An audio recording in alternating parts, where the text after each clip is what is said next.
ಆರೋಪವನ್ನು ನಾನು D K Shivakumar ಅವರು ತುಂಬ ದೊಡ್ಡವರು. ಶಿವಕುಮಾರ್ ಅವರಿಗೆ ನಾನು ರಿಪ್ಲೈ ಕೊಡಲ್ಲ. ಶಿವಕುಮಾರ್ ಅವರ ಹಿರಿತನ ಮತ್ತು ಈಗಿರುವ ಅಧಿಕಾರ ಇವೆರಡರಲ್ಲಿ ಶಿವಕುಮಾರ್ ಅವರು ಅವರಿಗೆ ಪ್ರೀತಿ ಇರುವವರು ಶಾಸಕರಾಗಿದ್ದಾರೆ ಅನ್ನೋ ಕಾರಣಕ್ಕಾಗಿ ಅವರನ್ನು ಈ ಲೆವೆಲ್ಲಿಗೆ ವಹಿಸ್ಕೊಳೋದು ಸರಿಯಲ್ಲ. ಇದರಿಂದ ನಿಮ್ಮ ಘನತೆಗೆ ಗೌರವ ಬರಲ್ಲ.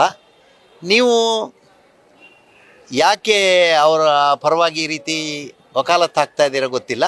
ತುಂಬ ಕೆಟ್ಟ ಕೇಸಿಗೆ ಒಂದು ಒಳ್ಳೆ ಲಾಯರ್ ವಾದಕ್ಕೆ ನಿಂತಂಗಿದೆ. ಅವರು ಅದಕ್ಕೆ ಕೈ ಹಾಕೋದು ಬೇಡ. ಅವರು ಇದನ್ನು ನ್ಯಾಯ ಆಗಿದೆ, ಹಿಂಗಾಗಬಾರ್ದಾಗಿತ್ತು ಅಂತ ಹೇಳ್ತಾರೆ ಅಂತ ನಾನು ಭಾವಿಸಿದ್ದೆ. ನನ್ನ ಹತ್ರ ಅಧಿಕಾರ ಇದೆ, ನಾನು ರಿಪೋರ್ಟ್ ತರಿಸಿದ್ದೀನಿ, ನಾಳೆ ನೋಡ್ತೀನಿ ಅಂತ ಹೇಳಿದರು. ಶಿವಕುಮಾರ್ ಅವರು ಹೇಳೋದು ನನಗೆ ಆಶೀರ್ವಾದ ಅಂತೇಳಿ ಭಾವಿಸ್ತೀನಿ. ನಾನು ಅವ್ರಿಗೆ ಪ್ರತಿಕ್ರಿಯೆ ಕೊಡಲ್ಲ.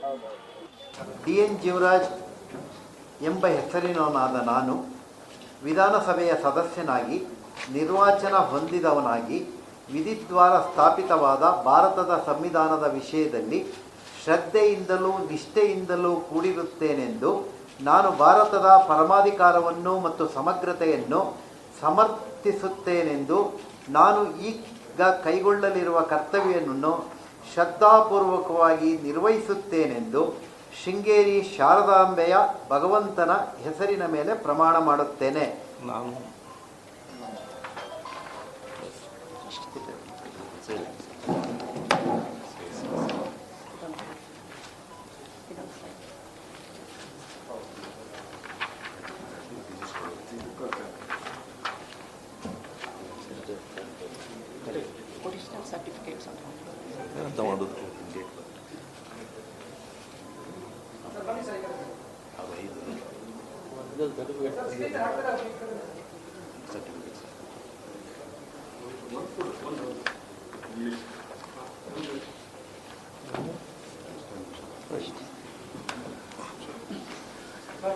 Thank you, sir.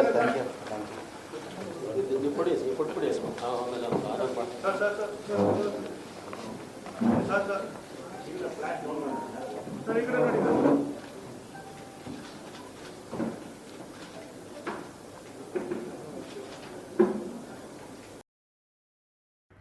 ರಾಜದಾರಿ ಟಿವಿ, ಅಡೆತಡೆ ಇಲ್ಲದ ಪ್ರಜಾದಾರಿ.